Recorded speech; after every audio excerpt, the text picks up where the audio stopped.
ദൈവതിരുനാമത്തിന് മഹത്വം ഉണ്ടാകട്ടെ. എല്ലാ പ്രിയപ്പെട്ടവർക്കും യേശു ക്രിസ്തുവിൻ്റെ നാമത്തിൽ സ്നേഹവന്ദനം. ഇന്ന് ഈ ഒരു തിരുവചന സന്ദേശത്തിലൂടെ നാം ചിന്തിക്കുവാനായിട്ട് പോകുന്നത് എങ്ങനെ പരിശുദ്ധാത്മാവിനെ പ്രാപിക്കുവാനായിട്ട് കഴിയും എന്നുള്ളതാണ്. ആത്മാവിൽ പ്രാർത്ഥിക്കേണ്ടുന്നതിൻ്റെ അനിവാര്യതയെക്കുറിച്ചുള്ള ദൈവവചന സന്ദേശം കേട്ട ഒരുപാട് പ്രിയപ്പെട്ടവർ ആ വീഡിയോയുടെ താഴെ വന്ന് കമൻറ്റ് ചെയ്തു. അതുപോലെ തന്നെ മെസ്സേജുകളൊക്കെ അയച്ചു പറഞ്ഞു പരിശുദ്ധാത്മാവിനെ എങ്ങനെയാണ് പ്രാപിക്കേണ്ടുന്നത്, അതിനായിട്ട് എന്താണ് ചെയ്യേണ്ടുന്നത്. അതുകൊണ്ട് തന്നെ ദൈവവചനത്തിൻ്റെ അകത്തു നിന്ന് പരിശുദ്ധാത്മാവിനെ പ്രാപിക്കുവാനായിട്ട് ചെയ്യേണ്ടുന്ന കുറച്ച് കാര്യങ്ങളെക്കുറിച്ച് ചിന്തിക്കാമെന്ന് നിങ്ങളുമായിട്ട് പങ്കുവെക്കുവാമെന്ന് ചിന്തിക്കുകയും പ്രാർത്ഥിക്കുകയും ചെയ്തു. അങ്ങനെ കുറച്ച് സമയങ്ങൾ ദൈവസന്നിധിയിൽ ഇരുന്ന് ദൈവവചനത്തിൽ നിന്ന് പരിശുദ്ധാത്മാവ് പ്രകാശനം നൽകിയ ചില കാര്യങ്ങൾ ഇന്ന് ഈ ഒരു മെസ്സേജിലൂടെ നാം ചിന്തിക്കുവാനായിട്ട് പോവുകയാണ്. പരിശുദ്ധാത്മാവ് വളരെ വ്യക്തമായി ഈ കാര്യങ്ങളെ നിങ്ങൾക്ക് ഓരോരുത്തർക്കും ബോധ്യപ്പെടുത്തി തരട്ടെ എന്ന് പ്രാർത്ഥിക്കുന്നു. അതിനായിട്ട് ആവശ്യമായിട്ടുള്ള ചില പടികൾ അല്ലെങ്കിൽ നാം അതിന് ചെയ്യേണ്ടുന്ന കുറച്ച് കാര്യങ്ങൾ വചനത്തിൻ്റെ അകത്ത് എഴുതിയിട്ടുണ്ട്. ആ കാര്യങ്ങളാണ് ഇന്ന് ചിന്തിക്കുവാനായിട്ട് പോകുന്നത്. ദൈവത്തിൻ്റെ ആത്മാവിനെ ജീവിതത്തിൽ ഇതുവരെ പ്രാപിക്കാത്തവരായിട്ട് ആരെങ്കിലും ഉണ്ടെങ്കിൽ നിങ്ങൾ ഈ ഒരു സന്ദേശം കേൾക്കുകയും അതിനായിട്ട് ദൈവസന്നിധിയിൽ ഒരുക്കപ്പെടുകയും ചെയ്യുക. കാരണം കർത്താവായ യേശു ക്രിസ്തു തൻ്റെ പുനരുദ്ധാനത്തിന് മുൻപ് തൻ്റെ ശിഷ്യന്മാരോട് പറഞ്ഞതാണ്, ഞാൻ പോകുന്നത് നിങ്ങൾക്ക് പ്രയോജനം, ഞാൻ പോയാൽ സത്യത്തിൻ്റെ ആത്മാവ് എന്ന് പറയുന്ന ഒരു കാര്യസ്ഥൻ വന്ന് സകല സത്യത്തിലും നിങ്ങളെ വഴി നടത്തും. അതുകൊണ്ട് ഓരോ പുതിയ നിയമ വിശ്വാസിയും പരിശുദ്ധാത്മാവിനെ പ്രാപിക്കേണ്ടുന്നത് ഏറ്റവും അനിവാര്യമായിട്ടുള്ള കാര്യമാണ്. ദൈവം നിങ്ങളെല്ലാവരെയും ധാരാളമായിട്ട് സഹായിക്കുകയും അനുഗ്രഹിക്കുകയും ചെയ്യട്ടെ.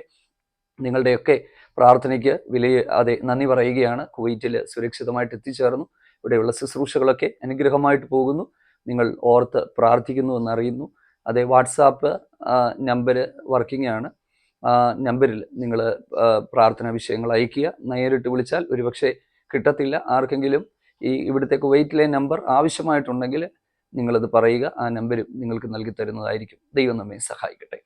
പരിശുദ്ധാത്മാവിനെ പ്രാപിക്കുന്നതുമായിട്ട് ബന്ധപ്പെട്ട് ഒന്നാമതായിട്ട് നമ്മൾ അറിയേണ്ടുന്ന രണ്ട് കാര്യങ്ങൾ പെട്ടെന്ന് പറയുകയാണ്. ഒന്ന്, ദൈവത്തിൻ്റെ ദാനമെന്നാണ് പരിശുദ്ധാത്മാവിനെ കുറിച്ച് വചനത്തിൻ്റെ അകത്ത് പറഞ്ഞിരിക്കുന്നത്. It's A gift from God. ദൈവത്തിൻ്റെ ദാനം എന്നുള്ള ഒരു പദമാണ്. ഈ ഒരു പദം ഉപയോഗിച്ചിരിക്കുന്നത് രണ്ട് ഭാഗങ്ങളിലാണ്. അപ്പോസ്തല പ്രവൃത്തി 2-ാം അധ്യായത്തിന്റെ 37-ാമത്തെ വാക്യത്തിലും അതുപോലെ തന്നെ അപ്പോസ്തല പ്രവൃത്തി 8-ാം അധ്യായത്തിലും ഈ ഒരു പദം ഉപയോഗിച്ചിട്ടുണ്ട്, ദൈവത്തിൻ്റെ ദാനം.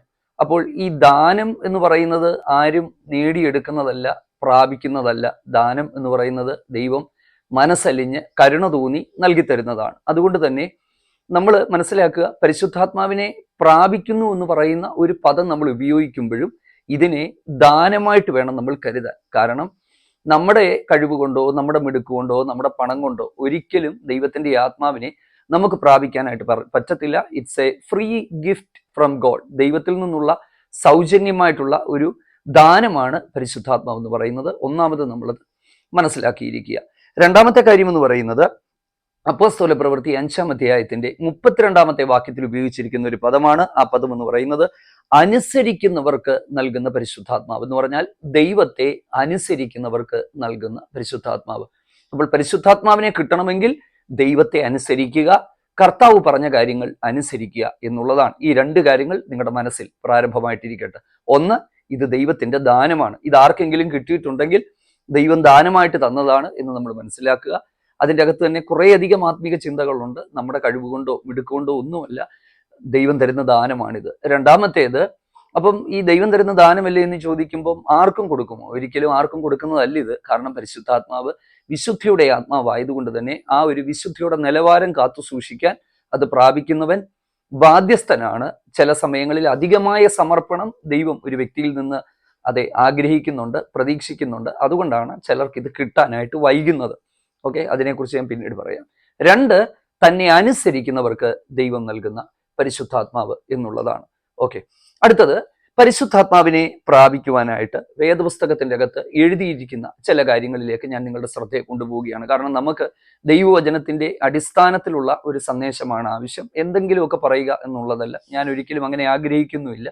തീർച്ചയായിട്ടും വചനത്തിന്റെ അകത്തുള്ള കാര്യങ്ങൾ മാത്രം നമ്മൾ ചിന്തിക്കുന്നുള്ളൂ. അത് മാത്രമേ നിലനിൽക്കത്തുള്ളൂ. അത് മാത്രമേ നമ്മുടെ ജീവിതത്തിൽ മുന്നോട്ട് നമ്മളെ കൊണ്ടുപോകത്തുമുള്ളൂ. അപ്പോൾ നിങ്ങൾ പറ്റുമെങ്കിൽ ഒരു ബൈബിള് നിങ്ങളുടെ കൈകളിൽ എടുത്തു വെക്കുക. നിങ്ങളായിരിക്കുന്ന സ്ഥാനങ്ങളിൽ ദയവായിട്ട് ഞാൻ ഈ പറയുന്ന വാക്യങ്ങളൊക്കെ ഒന്ന് പരിശോധിക്കുക, ഇതുണ്ടോ എന്ന് നോക്കുക, മനസ്സിലാക്കുക. അപ്പോസ്തല പ്രവൃത്തി 2-ാം അധ്യായത്തിന്റെ 31-ാമത്തെ വാക്യത്തിലേക്ക് നമ്മൾ 32-ാം അധ്യായത്തിന്റെ 37-ാമത്തെ വാക്യത്തിലേക്ക് നമ്മൾ വരുമ്പോൾ അവിടെ എഴുതിയിരിക്കുന്ന കാര്യം ഇങ്ങനെയാണ്. 2-ന്റെ-37-ാമത്തെ വാക്യം. ആ വാക്യത്തിൽ പത്രോസിന്റെ പ്രസംഗം കേട്ട് ഹൃദയത്തിൽ കൊണ്ട കുറച്ചധികം ആളുകൾ അവിടെ വന്നു നിൽക്കുകയാണ്. ഇത് പെന്തക്കോസ്ത് നാളിൽ പരിശുദ്ധാത്മാവ് ആദ്യമായി കൂടിയിരുന്നവരുടെ മേൽ വന്നു കഴിഞ്ഞപ്പോൾ അവിടെ കൂടിയ ഒരുപാട് ആളുകൾ, അവർക്ക് ദൈവത്തിന്റെ ആത്മാവിനെ പ്രാപിക്കാനായിട്ടുള്ള ആഗ്രഹം ഉണ്ടായി. അവര് പത്രോസിനോട് വന്നിട്ട് ചോദിക്കുന്ന ചോദ്യമാണ്, ഹൃദയത്തിൽ കുത്തുകൊണ്ടിട്ട്, സഹോദരന്മാരായ പുരുഷന്മാരെ, ഞങ്ങൾ എന്ത് ചെയ്യണം എന്ന് ചോദിക്കുന്നു. ഞങ്ങൾ എന്താണ് ചെയ്യേണ്ടുന്നത് അല്ലേ? അപ്പൊ നമ്മളൊക്കെ ചെയ്യേണ്ട കുറച്ച് കാര്യങ്ങളുണ്ട്. അതാണ് അനുസരിക്കുന്നവർക്ക് പരിശുദ്ധാത്മാവിനെ നൽകുന്നു എന്ന് പറയുന്നത്. അവിടെ എഴുതിയിരിക്കുന്നത് ഇങ്ങനെയാണ്. പത്രോസ് അവരോട്, നിങ്ങൾ ആ വാക്യം ഒന്ന് ശ്രദ്ധിക്കുക സ്ക്രീനിലേക്ക്. പത്രോസ് അവരോട്, നിങ്ങൾ മാനസാന്തരപ്പെട്ട് നിങ്ങളുടെ പാപങ്ങളുടെ മോചനത്തിനായി യേശു ക്രിസ്തുവിന്റെ നാമത്തിൽ സ്നാനമേൽക്കുക, എന്നാൽ പരിശുദ്ധാത്മാവെന്ന ദാനം ലഭിക്കും. കണ്ടോ, ഇതാണ് അതിന്റെ കറക്റ്റ് ആയിട്ടുള്ള കാര്യം. അപ്പോൾ പരിശുദ്ധാത്മാവിനെ പ്രാപിക്കണമെങ്കിൽ ഒന്നാമത് മാനസാന്തരപ്പെടുകയാണ്. ഈ മാനസാന്തരത്തിന്റെ അകത്ത് എന്തുണ്ട്? രക്ഷയുണ്ട്. എന്ന് പറഞ്ഞാൽ യേശു ക്രിസ്തുവിൽ വിശ്വസിക്കുക, യേശുവിനെ രക്ഷകനും കർത്താവുമായി സ്വീകരിക്കുക, പാപങ്ങൾ ഏറ്റുപറഞ്ഞുകൊണ്ട് മാനസാന്തരപ്പെടുക. രണ്ടാമത് ഇവിടെ പറഞ്ഞിരിക്കുന്നത് സ്നാനമേൽക്കുക എന്നുള്ളതാണ്. പാപങ്ങളുടെ മോചനത്തിനായി സ്നാനമേൽക്കുക, എന്നാൽ പരിശുദ്ധാത്മാവെന്ന ദാനം ലഭിക്കും.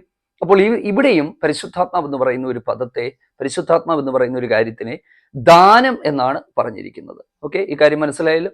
മാനസാന്തരപ്പെടുക, പാപങ്ങൾ ഏറ്റുപറയുക, സ്നാനപ്പെടുക, പരിശുദ്ധാത്മാവ് എന്ന് പറയുന്ന ദാനം ലഭിക്കും എന്നാണ് അവിടെ എഴുതിയിരിക്കുന്നത്. അപ്പോസ്തല പ്രവൃത്തി 8-ാം അധ്യായത്തിലേക്ക് നമ്മൾ വരുമ്പോൾ അവിടെ ശമരി എന്ന് പറയുന്ന സ്ഥലത്ത് ഫിലിപ്പോസ് എന്ന് പറയുന്ന ഒരു വ്യക്തി പോയി സുവിശേഷം പ്രസംഗിക്കുകയും ഒരുപാട് അത്ഭുതങ്ങളും അടയാളങ്ങളും വീര്യപ്രവൃത്തികളും നടന്നു. ഈ ശമര്യർ എന്ന് പറയുന്നത് ജാതികൾ അല്ലെങ്കിൽ എന്താ പറയുന്നത് മറ്റു തരത്തിലുള്ള ആളുകളാണ്. അപ്പോൾ അവർ ഈ ഫിലിപ്പോസ് പറഞ്ഞ സുവിശേഷം കേട്ട് യേശു ക്രിസ്തുവിൽ വിശ്വസിച്ചു, ദൈവരാജ്യത്തിൽ ഒക്കെ അവർ വിശ്വസിച്ചു. അവിടെ എഴുതിയിരിക്കുന്നത്, അങ്ങനെ വിശ്വസിച്ചവരെ കുറിച്ച് അവിടെ രേഖപ്പെടുത്തിയിരിക്കുന്നത് നിങ്ങൾ ആ സ്ക്രീനിലേക്കൊന്ന് നിങ്ങൾ നോക്കിയാൽ നിങ്ങൾക്കത് കാണാനായിട്ട് പറ്റും. അവിടെ എഴുതിയിരിക്കുന്നത്, വിശ്വസിച്ച പുരുഷാരം സ്നാനമേറ്റുവെന്നാണ് രേഖപ്പെടുത്തിയിരിക്കുന്നത്. പക്ഷേ സ്നാനപ്പെട്ടവരുടെ മേലും പരിശുദ്ധാത്മാവ് എന്ത് ചെയ്തില്ല, അവിടെ വന്നില്ല എന്ന് നമ്മൾക്ക് കാണാനായിട്ട് പറ്റും. അപ്പോൾ പിന്നീട് അവിടെ എഴുതിയിരിക്കുന്നത്, അപ്പോസ്തോലന്മാർ എന്ത് ചെയ്തു? അപ്പോസ്തോലന്മാരായ പത്രോസും യോഹന്നാനും അവിടെ വന്നു, അവർക്ക് വേണ്ടി പ്രാർത്ഥിച്ചു പരിശുദ്ധാത്മാവ് ലഭിക്കേണ്ടതിനായിട്ട്. അവരുടെ മേൽ കൈവച്ചപ്പോൾ അവർക്ക് പരിശുദ്ധാത്മാവ് ലഭിച്ചു എന്നാണ് എഴുതിയിരിക്കുന്നത്. അപ്പോൾ മനസ്സിലായോ? അവിടെ എഴുതിയിരിക്കുന്നത് സ്നാനപ്പെട്ടു, പരിശുദ്ധാത്മാവിനെ പ്രാപിക്കേണ്ടതിനായിട്ട് പ്രാർത്ഥിച്ചു, കൈവച്ചപ്പോൾ അവരുടെ മേൽ പരിശുദ്ധാത്മാവ് വന്നു എന്നുള്ളതാണ്. അപ്പോൾ ഇവിടെ പരിശുദ്ധാത്മാവ് വന്നപ്പോൾ അവിടെ അന്യഭാഷയിൽ സംസാരിച്ചതായിട്ട് ആ ഭാഗത്ത് അവിടെ എഴുതിയിട്ടില്ല എന്ന് നമുക്ക് കാണാനായിട്ട് പറ്റും. പിന്നീട് നമുക്കുള്ള അവിടെ മനസ്സിലാക്കുന്ന മറ്റൊരു കാര്യം എന്ന് പറയുന്നത്, അവിടെ ഒരു ആഭിചാരം ചെയ്ത ആഭിചാരക്കാരനായ ശീമോൻ എന്ന് പറയുന്ന ഒരു വ്യക്തി ഉണ്ടായിരുന്നു. അദ്ദേഹം ഇത് കണ്ടിട്ട് അപ്പോസ്തലന്മാരുടെ അടുക്കൽ വന്നിട്ട് പറയുകയാണ്, ഞാൻ ആരുടെ മേലെങ്കിലും കൈവച്ചാൽ അവരുടെ മേലും ആത്മാവ് ഉയരണം, അതുകൊണ്ട് എനിക്കും ഇത് തരണം എന്ന് പറഞ്ഞപ്പോൾ അദ്ദേഹത്തോട് പറയുന്ന കുറച്ച് കാര്യങ്ങൾ ഇവിടെ എഴുതിയിരിക്കുന്നത് 20-ാമത്തെ വാക്യത്തിലാണ്. ദൈവത്തിന്റെ ദാനത്തെ പണത്തിന് വാങ്ങാമെന്ന് നീ നിരൂപിച്ചുവോ? അപ്പം അതാണ് ഞാൻ പറഞ്ഞത്, പരിശുദ്ധാത്മാവ് എന്ന് പറയുന്നത് ദൈവത്തിന്റെ ദാനമാണ്, ഒരിക്കലും പണത്തിന് വാങ്ങുവാനായിട്ട് കഴിയത്തില്ല എന്നുള്ളതാണ്.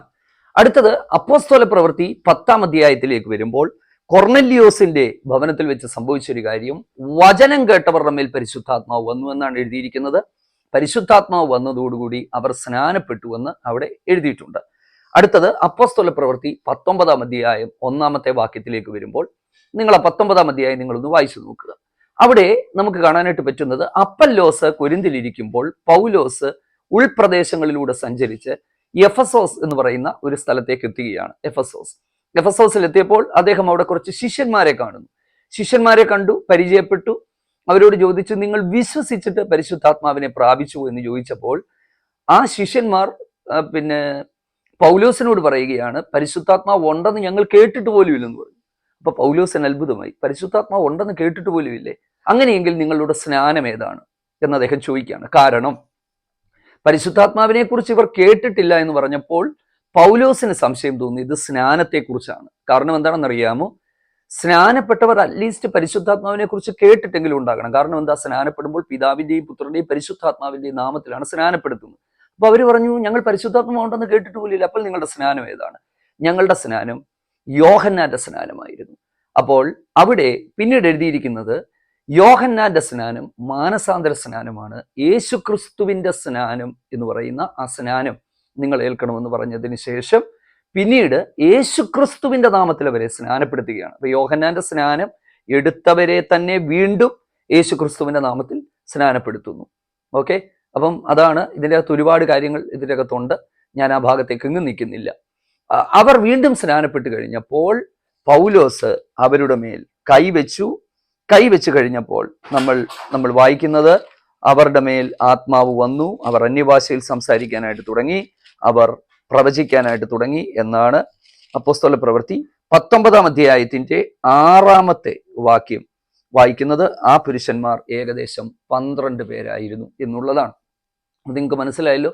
പരിശുദ്ധാത്മാവിനെ കിട്ടാനായിട്ടുള്ള പ്രധാനപ്പെട്ട കാര്യങ്ങളെക്കുറിച്ച് ഞാൻ നിങ്ങളോട് പറഞ്ഞു. ഒന്നാമത്തേത് യേശു ക്രിസ്തുവിലുള്ള വിശ്വാസമാണ്. ഒന്നാമത്തേത് ആ വിശ്വാസത്തിൻ്റെ അകത്ത് മാനസാന്തരം ഉണ്ടാകണം. 2 സ്നാനമാണ്.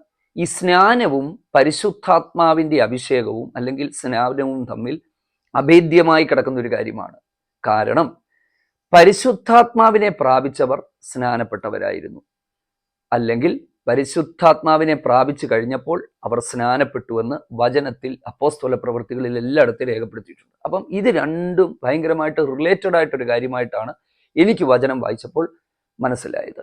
ഇനി സ്നാനപ്പെടാതെയും ആത്മാവ് വന്നവരുണ്ട്. കൊർന്നല്യൂസിന്റെ വീട്ടിൽ അവർ സ്നാനപ്പെടാതെ ആത്മാവിനെ പ്രാപിച്ചവരാണ്. പക്ഷേ ആ പരിശുദ്ധാത്മാവ് വന്നു കഴിഞ്ഞപ്പോൾ അവർ സ്നാനപ്പെട്ടുവെന്ന് അവിടെയും രേഖപ്പെടുത്തിയിട്ടുണ്ട്. ഇനിയും പരിശുദ്ധാത്മാവിനെ വന്ന ആ മാർഗങ്ങളെക്കുറിച്ച് നമ്മൾ ചിന്തിക്കുമ്പോൾ 3 കാര്യങ്ങൾ എനിക്ക് മനസ്സിലായി. ഒന്ന്, വചനം കേട്ടവരുടെ മേൽ പരിശുദ്ധാത്മാവ് വന്നു. വചനം കേട്ടവരുടെ മേൽ അപ്പോസ്തല പ്രവൃത്തി 8-ാം അധ്യായത്തിൽ പരിശുദ്ധാത്മാവ് വരാനായിട്ട് പ്രാർത്ഥിച്ചപ്പോൾ പിന്നീട് അവർക്ക് പരിശുദ്ധാത്മാവിനെ കിട്ടി. അപ്പോസ്തലന്മാർ അവരുടെ മേൽ കൈവച്ചു എന്നുള്ളതാണ്. അപ്പോൾ പരിശുദ്ധാത്മാവിനെ ലഭിക്കുവാനായിട്ടുള്ള മാർഗങ്ങൾ എന്ന് പറയുന്നത് ദൈവവചനം കേൾക്കുമ്പോൾ ആത്മാവ് വരും എന്നെഴുതിയിരിക്കുന്നു. 2, അതിനുവേണ്ടി കാത്തിരുന്ന് പ്രാപിക്കുന്നവരുടെ മേൽ വരും. 3, പരിശുദ്ധാത്മാഭിഷേകവും ദൈവകൃപയും ഒക്കെ ഉള്ള ദൈവദാസന്മാർ തലയിൽ കൈവച്ച് പ്രാർത്ഥിക്കുമ്പോൾ ആത്മാവ് വരുന്നതായിട്ട് രേഖപ്പെടുത്തിയിട്ടുണ്ട്. അപ്പം ഇങ്ങനെയാണ് എഴുതിയിരിക്കുന്നതെന്ന് പറഞ്ഞാൽ എല്ലാവരുടെയും കീഴിൽ കൊണ്ടോ തലവെച്ച് കൊടുക്കണമെന്നല്ല ഞാൻ പറയുന്നത്. യഥാർത്ഥമായിട്ട് ദൈവത്തിൻ്റെ ആത്മാവിൻ്റെ നിറവും അഭിഷേകവുമുള്ള ദൈവദാസന്മാർ തലയിൽ കൈവെക്കുമ്പോൾ ആത്മാവ് അവരുടെ മേൽ വരുന്നു എന്ന് മനസ്സിലാക്കാനായിട്ട് പറ്റും. ഞങ്ങളുടെ ജീവിതത്തിൻ്റെ അനുഭവത്തിൽ നിന്നുകൊണ്ട് എങ്ങനെയാണ് ഞങ്ങൾ ആത്മാവിനെ പ്രാപിച്ചതെന്ന് പറയാം. ഞാൻ അടുത്ത ഒരു വീഡിയോയിൽ അതിനെക്കുറിച്ച് വ്യക്തമായിട്ട് പറയാം. 2001 ഞാൻ സ്നാനപ്പെടുന്നതിന് മുമ്പ് ആത്മാവിനെ പ്രാപിച്ച ഒരാളാണ്. 2001 എനിക്ക് ഇതിനെക്കുറിച്ച് യാതൊരു കാര്യവും അറിയത്തില്ല. പക്ഷേ ഞങ്ങളുടെ വീടിൻ്റെ പ്രശ്നങ്ങളിൽ, പ്രതിസന്ധികളിൽ പത്തനാപുരം എന്ന് പറയുന്ന ഒരു സ്ഥലത്ത് ഒരു ദൈവദാസനും കുറച്ചധികം ആളുകൾ ഒന്നിച്ചിരുന്ന് പ്രാർത്ഥിക്കുന്ന ഒരു പ്രാർത്ഥനാ കൂട്ടായ്മയിൽ ഞങ്ങളുടെ ഒരു സ്നേഹിതനായ ഒരാൾ കൊണ്ടുപോയി. അവിടെ വെച്ച് ആ ഒരു പ്രാർത്ഥനയിലാണ് ഞാൻ പരിശുദ്ധാത്മാവിനെ പ്രാപിക്കുന്നത്. ഞാൻ അന്ന് അന്യഭാഷയിൽ നിറഞ്ഞ ദൈവത്തെ ആരാധിച്ചു. പിന്നീടാണ് ഞങ്ങൾ സ്നാനപ്പെടുന്നത്. എൻ്റെ മോന് 4 വയസ്സ് പ്രായമുള്ള സമയത്ത് ഞങ്ങൾ കുറച്ച് പേര് ഒന്നിച്ചു കൂടിയിരുന്ന് പ്രാർത്ഥിക്കുമ്പോൾ അവിടെ വെച്ച് ദൈവാത്മാവിൻ്റെ ശക്തി വന്നു. അവൻ ദൈവാത്മാവിനാൽ നിറയപ്പെട്ടു. അപ്പം ഇത് വ്യത്യസ്തമായ സാഹചര്യങ്ങളാണ്. എന്തായാലും ദൈവത്തിന് സ്തോത്രം. ഇതിന് പറയുന്ന വചനത്തിൻ്റെ ഒരു പടിയെന്ന് പറയുന്നത് അപ്പോസ്തല പ്രവൃത്തി 2-ാം അധ്യായത്തിൻ്റെ 37 മുതലുള്ള വാക്യങ്ങൾ നിങ്ങളൊന്ന് വായിക്കുക. അവിടെ എഴുതിയിരിക്കുന്നത് മാനസാന്തരപ്പെടുക, സ്നാനപ്പെടുക, ആത്മാവിനെ പ്രാപിക്കുക. ഇങ്ങനെയാണ് ആ ഒരു കാര്യങ്ങൾ മുമ്പോട്ട് പോകുന്നത്. ദൈവം നിങ്ങളെല്ലാവരെയും സഹായിക്കട്ടെ. ആത്മാവിനെ പ്രാപിച്ചുകൊണ്ട് ആത്മാവിൻ്റെ നിയന്ത്രണത്തിലുള്ള ജയകരമായ ഒരു ക്രിസ്തീയ ജീവിതം നയിപ്പാൻ ദൈവം നിങ്ങൾക്കിടയാക്കട്ടെ. കർത്താവിനെ അനുവദിക്കുന്നെങ്കിൽ അടുത്ത സന്ദേശത്തിൽ ആത്മാവിനെ പ്രാപിച്ചതിന് ശേഷമുള്ള ആത്മനിറവിൻ ജീവിതം ഞങ്ങളുടെ ജീവിതത്തെ എങ്ങനെ മാറ്റി എന്നുള്ള ഒരു സാക്ഷ്യവും നിങ്ങളോട് പറയാം. ആമേൻ. God bless U.